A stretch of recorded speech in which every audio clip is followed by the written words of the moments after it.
Je suis allée à Berlin pour faire un reportage sur la séduction chez les Allemands, puisqu'on nous avait dit, et c'est quelque chose que j'avais moi-même observé ou même appris par des amis, que les hommes allemands ne draguent pas. Alors, c'est pas une généralité, puisque bien sûr, évidemment, il doit y avoir quelques hommes allemands, ça doit exister, qui draguent, mais globalement, les Français et les Françaises racontent que les hommes allemands ne draguent pas. Alors, effectivement, sur place, j'ai constaté que non seulement les hommes ne draguent pas, mais qu'en plus, il ne se passe strictement rien, ou presque.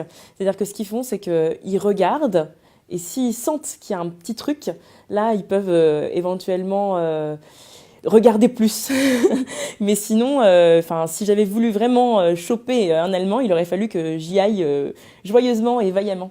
Mais sinon, il ne se passe rien. Et d'ailleurs, les Françaises qui sont à Berlin racontent qu'elles expérimentent 3 phases. Les Français racontent ça des Françaises aussi. Il y a cette première phase où elles se disent « Oh là là, mais c'est génial, il n'y a pas de relou, je suis tranquille, je me fais pas emmerder, c'est vraiment trop cool. » Deuxième phase, 6 mois plus tard, quand elles sont là depuis un moment, elles se disent genre, mais en fait, qu'est-ce qui se passe? Est-ce que c'est un problème avec ma personnalité? Est-ce que je suis pas assez jolie? Est-ce que ceci? Est-ce que cela? Et troisième phase, en fait, elles se rabattent sur les expats, ce qui manque vraiment pas à Berlin, et surtout des Français. Donc, ce qui est rigolo et cocasse, c'est que des Français finissent avec des Françaises et des Françaises finissent avec des Français. Très concrètement, pour donner un exemple, je me suis retrouvée dans ce bar à Kreuzberg, qui est un quartier un peu hipster turc de Berlin. Et puis subitement, je surprends le regard d'un grand blond, t-shirt noir, yeux bleus, musclé, donc un joli garçon. Il me regarde intensément. Je soutiens son regard.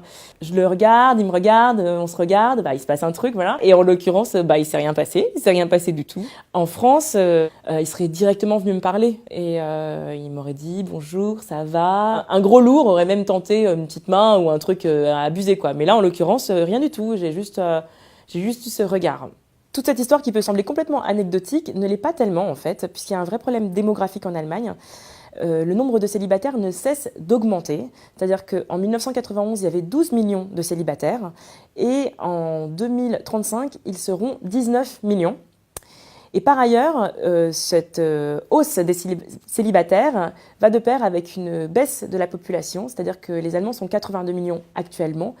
Et en 2060, l'Institut des statistiques allemands prévoit qu'ils seront 70 millions. Alors comment expliquer ça? Puisqu'il y a quand même des explications forcément à cette situation. La première, c'est peut-être que les hommes allemands sont un peu plus féministes que les hommes français.